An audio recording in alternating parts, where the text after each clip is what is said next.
कहानी वीरान कनवा। एक छोटे से गांव के बाहर एक पुराना कनवा था। लोग कहते थे कि सूरज ढलने के बाद वहां जाना मना है, क्योंकि वहां से रात को किसी बच्ची के रोने की आवाज आती है।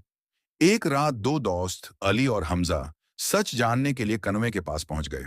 हर तरफ घुना अंधेरा था। अचानक हुआ जोर से चलने लगी और कनवे के अंदर से किसी ने धीमी आवाज में कहा, मुझे बाहर निकालो। दोनों खौफजदा हो गए, मगर अली ने हिम्मत करके टार्च कनवे के अंदर डाली। नीचे सिर्फ काला अंधेरा था। फिर अचानक एक सफेद हाथ कनवे के किनारे पर नमूदार हुआ। हमजा चीखा, भागो। दोनों पूरी ताकत से दौड़ने लगे, लेकिन उन्हें ऐसा महसूस हुआ जैसे कोई उनके पीछे दौड़ रहा हो।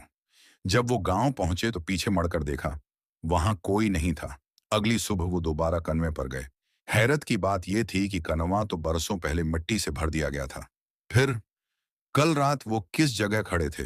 अख्तिताम, या शायद नहीं। वापस आई तो साया गायब हो चुका था। नौजवान खौफजदा होकर हवेली से बाहर भागा, लेकिन जब उसने आखिरी बार पीछे मुड़कर देखा तो ऊपर वाली खिड़की में वही स्याह साया खामोशी से खड़ा उसे देख रहा था। इस रात के बाद किसी ने भी इस हवेली में कदम रखने की हिम्मत ना की। आज भी कहते हैं कि चांदनी रातों में इस हवेली की खिड़की में वो पुरस्रार साया नजर आ जाता है। खत्म, या शायद अभी।